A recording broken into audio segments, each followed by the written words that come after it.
Imposibleng nakasunod siya sa atin dahil ang lagusan nakasara na at hindi na natin masilayan. Ibig sabihin, nagawa na niyang masarado ang lagusan. Wika niya at hindi na nakapagsalita si Nuli at napahagulhol na lang sa pag-iyak. Yung mga kasama naman niya noon ay halos magkandamatay-matay na sa kakaiyak. Hinayaan lang naman ito ni Nuli sa kanilang mga nais upang maibisan ang sakit na kanilang nararamdaman. Huwag kayong mag-alala, Tonyo. Gagawa ko ng paraan upang muling makita ang ermitanyo. Alam kong buhay pa siya at alam kong hindi basta-basta ang ating pinuno. Nung nasa mundo pa ako ng mga tayo, sa mga mata ko mismo nakita ang bagsik ng ermitanyo. Doon ko pa nga nalaman na may kaibigan pala itong higanting gagamba. Gagawa ko ng paraan, alang-alang sa ikipanatag ng ating mga isipan. Wika ni Nuli sa mga kasama niya. Matapos niyang makapagsalita, pinili niyang tumayo sa pagkakahiga upang magmasid sa buong paligid nila. Pagsilay ni Nuli sa kanilang kinaroroonan ay halos hindi niya mawari kung saang lupalop sila nakarating. Nuli, nasa tulaw tayo. Huwag kang mag-alala. Ihatid ka namin sa susunod na mga araw. Sa ngayon kasi, mag-aantay muna tayo ng ilang araw o gabi sa lugar na ito. Sagot ni Tonyo. Mahina na ang pangkat natin ngayon, Uli. Kaya kailangan natin ng dagdag pag-iingat sa bawat paglakbay na ating gagawin. Dagdag pa nito. Dahil sa mga narinig ni Nuli, ay pinili niyang naging mahinahon upang makapag-isip ng matino. Habang nakatitig siya sa malawak na lupain, panay naman ang paghinga niya ng malalim upang kahit papano ay mabawasan ang kanyang dinaramdam. Hindi pa kasi niya nakalimutan ang mga huling sandali ng kanyang maestro. Noong mga panahong sila ay nakipaglaban. Halos nga napakahirap niyang paniwalaan ang bagay na yon dahil sa alam niya ang kakayahan ng maestro niya. Pero hindi malinaw sa kanya kung bakit nagawa ng ermitanyo na magpaiwan sa mundo ng mga tayho.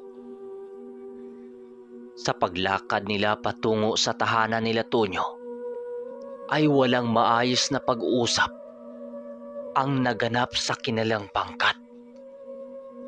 May pagkakataong tahimik lang ang kanilang paglalakad dahil lahat sila ay patuloy pa ring iniisip ang mga pangyayari. May mga iilang kasama nilang mga antingerong napaiyak na lang kapag binisita sila ng mga alaalang hindi dapat na balikan. Sa patuloy ng kanilang paglalakad ay halos hindi nila nagawang magpahinga na para bang patuloy pa rin silang naapektuhan ng mga mutya ng lagusan. Pagsapit ng hapon ay tuluyan na nilang narating ang lugar nila Tonyo ng mga oras na yon.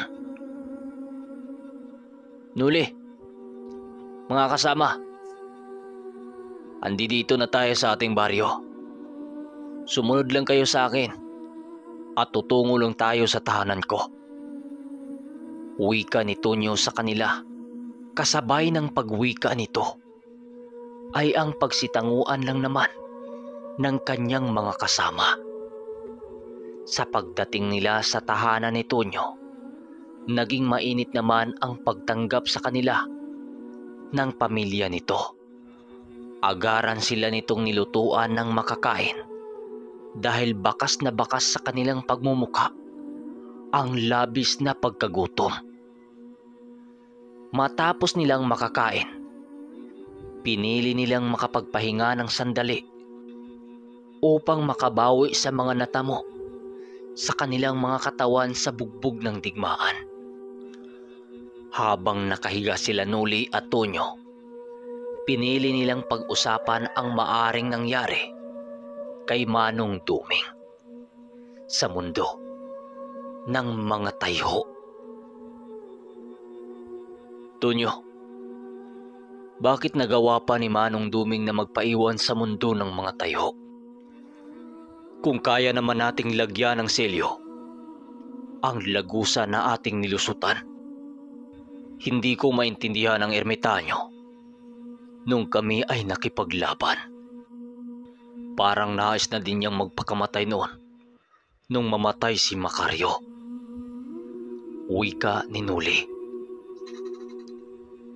Alam mo, Noli, may dahilan si Manong Duming kung bakit nagawa niyang maiaalay ang kanyang buhay para sa ating pangkat.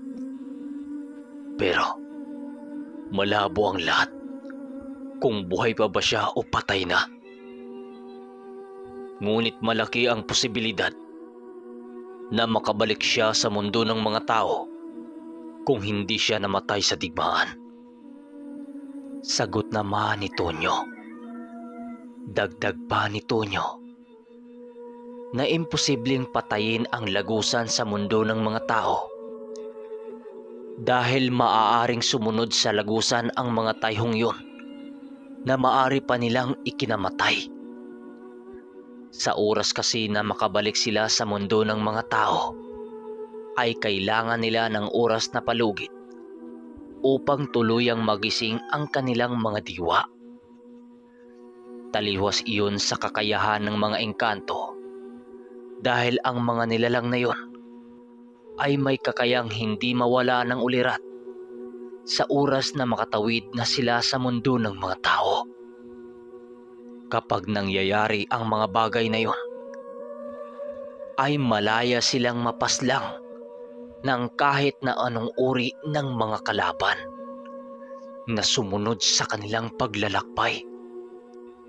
Na maging si Manong Duming, ayon kay Tonyo, ay hindi magagawang protektahan sila sa oras na mangyayari ang bagay na yon.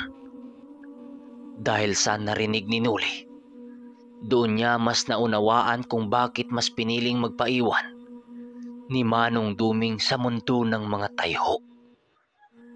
Nang marinig ito ni Noli, doon niya mas naunawaan kung bakit mas piniling magpaiwan ni Manong Duming sa mundo na iyon. Pero sa nilalang na nakita niya ng ermitanyo sa mundo ng mga engkanto, malabo itong mapapangibabawan ng mga kalaban. Nang marinig nito ang lahat, mas pinili niyang tumahimik na lang upang makapag-isip ng magandang gawin. Oo nga pala, Noli, pag uwi mo ng Altagan, ano ang gagawin ninyo? Tanong ni Tonyo. Pupunta ako sa bundok ng Lagtok na tinitirhan ng ermitanyo. Kausapin ko ang mga kaibigan nito sa bundok upang kumpirmahin kung buhay pa ba ang ermitanyo o wala na. Matapos nitong magsalita, pinili nitong pumikit na at matulog. Hindi na magawang makasagot noon ni Tonyo dahil wala siyang maisip na isagot sa sinabi ng kaibigan niya. Sa pagsapit ng gabi, ay pinili nilang maglakad-lakad sa dalampasigan ng malawak na lawa upang makalanghap sila ng sariwang hangin. Matapos nilang makapaglakad, pinili nilang maupo doon upang makapag-usap. Mga kasama, sa pagbalik ninyo ng inyong mga tahanan, ipagpatuloy niyo pa rin ba ang pagsunod kay Costancio? Ngayong wala na si Manong Duming, sino pa ang mamumuno sa atin upang ipagpatuloy ang ating mga adhikain? Tanong ni Tonyo sa kanilang mga kasama. Nang marinig ito ng mga albularyo at antingero, pinili lang nilang tingnan si Tonyo upang malaman ang mga kasagutan nito. May mga antingero noong nagbibigay ng kanilang mga sagot at may ilang nanahimik na lamang. Ilang minuto pa ang lumipas. Napansin ni Tonyo na may dinukot sa lupa itong si Mang Carpio habang nakatitig sa napakalawak na lawa.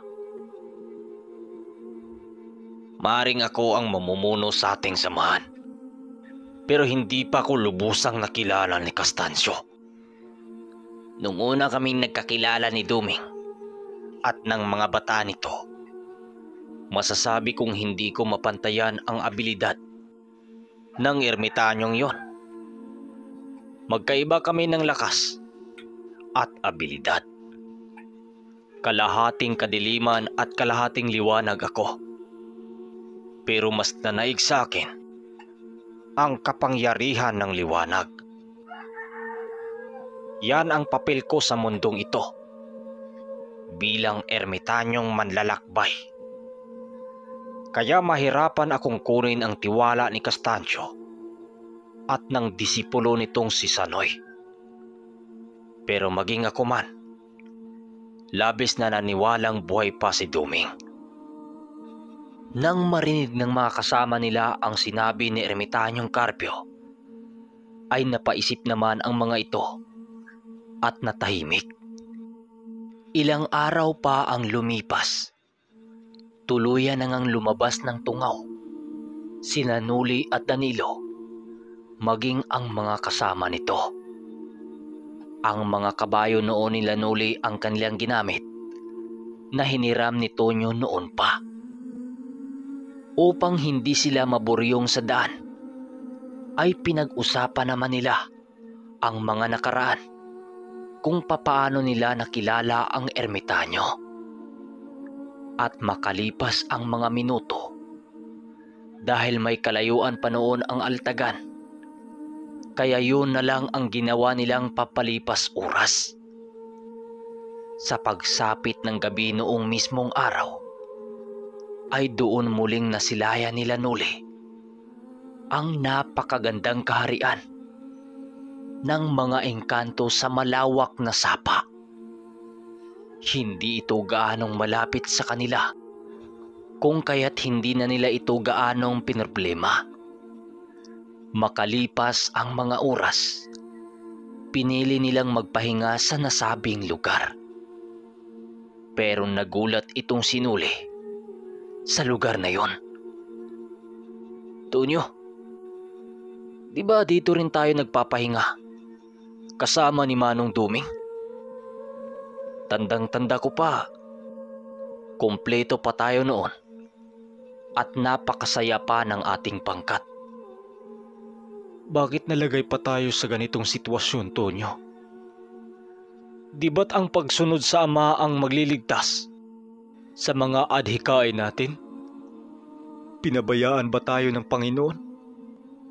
Nagkulang ba tayo, Tonyo? Wika ni Nuli habang umiiyak. Dahil sa kanyang sinabi noon, ay halos hindi rin mapigilang umiyak ni Tonyo sa kanilang kinaupuan. Habang sila ay kumakain, patuloy naman ang pagtulo ng kanilang mga luha dahil sa masalimuot na nangyari sa kanilang mga buhay. Matapos nilang kumain sa lugar na yon, pinili nilang iukit ang mga pangalan ng ermitanyo sa mga bato na kanilang nakikita, na kanilang hinintuan. Maging ang mga kasama nila, ginawa na rin ito bilang alaala ng kanilang samahan. Sa lumipas na mga araw, tuluyan na ngang nakarating sila Nuli sa lugar ng Altagan. Nang makalapit na siya sa kanilang tambayan, agad naman nilang nasipat sila Guyo na nakaupo sa ilalim ng puno habang may bitbit na mga manok. Nasipat din niya noon sila Ambong at Karding habang sumisibak ng mga panggatong kahoy. Paglapit nila, bigla din naman silang nasipat nitong si Guyo. "Uy! Nuli! Nagbabalik na kayo?"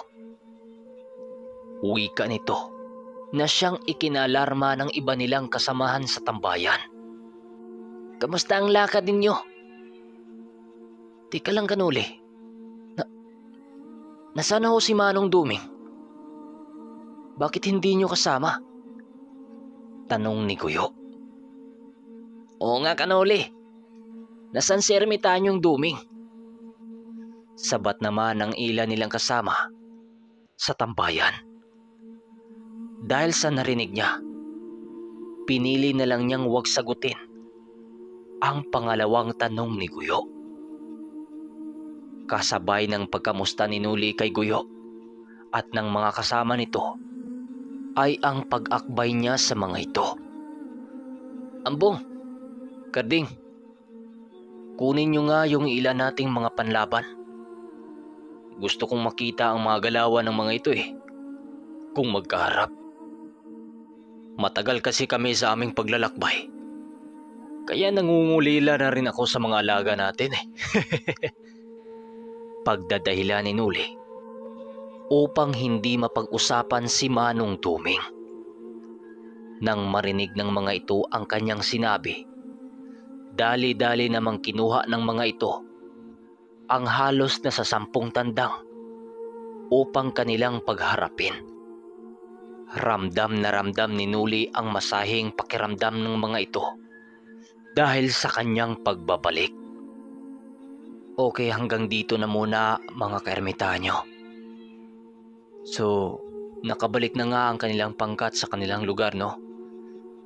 Malungkot nga lang dahil wala na si Manong Duming. Pero subaybayan nyo pa rin ang mga sunod na yugto ng ating kwento. Baka magugulat kayo.